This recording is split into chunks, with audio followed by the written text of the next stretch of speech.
हे बघा, स्थानिक स्वराज्य संस्थेच्या निवडणुकांच्या पार्श्वभूमीवर कुंभमेळ्याच्या प्रचार आणि प्रसारासाठी ही छोट्या गावात ही सभा आयोजित केलेली आहे। आणि त्र्यंबकेश्वरला का, तर आशुतोष महामृत्युंजय आद्य ज्योतिर्लिंग त्र्यंबकेश्वराची ही भूमी आहे आणि महादेवाचा आशीर्वाद घेऊन या कुंभ नगरीचा प्रचार आणि प्रसार करण्याची मानसिकता कुंभमेळा मंत्री माननीय गिरीशजी महाजन आणि महाराष्ट्राचे लाडके मुख्यमंत्री देवेंद्र फडणवीस साहेब यांची इच्छा होती। आणि त्यामुळे त्र्यंबक राजाचा आशीर्वाद घेऊन गंगेचा उगम असणाऱ्या कुशावर्ताचं जे आहे त्या ठिकाणी वंदन करून ते आपल्या ह्या प्रचार रॅलीला सुरुवात करतात।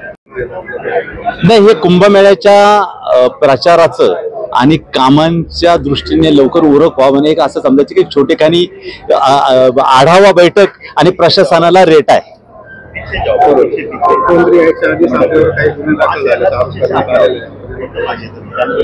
तुमच्याकडे माहिती थोडी चुकीची आहे की कोणत्या प्रकारची FIR झालेली नाहीये। भारतीय जनता पार्टीच्या कोणत्याही नगरसेवकाचा कशातही काही सहभाग नाहीये, पण पोलीस ही स्थानिक स्वतंत्र अशी न्याय व्यवस्था आहे आणि त्यांनी चौकशीसाठी काही जणांना जर आमंत्रित केले असतील आणि ते ज्यांना आमंत्रित केले ते उमेदवाराचे जर नातेवाईक असतील तर याचा अर्थ तो उमेदवार गुन्हेगार आहे असा त्याचा अर्थ होतो।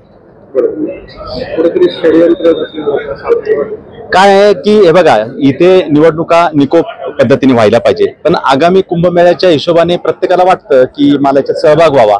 मग जो उमेदवार तुल्यबळ असतो, जो दमदार असतो, त्याच्या विरुद्धच गुन्हे दाखल होतात।